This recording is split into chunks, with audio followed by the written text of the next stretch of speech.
So if you want to create ghibli style photos using AI, some free tools and websites are available. One of them is grok AI.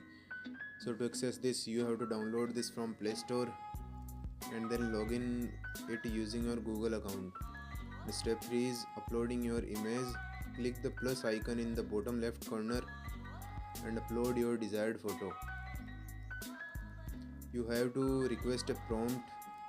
The prompt is transform this photo into a Studio Ghibli style illustration.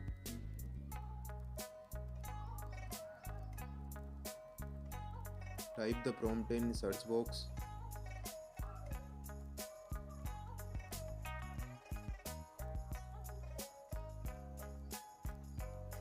And then Grok will process your request and provide the Ghibli art form photo.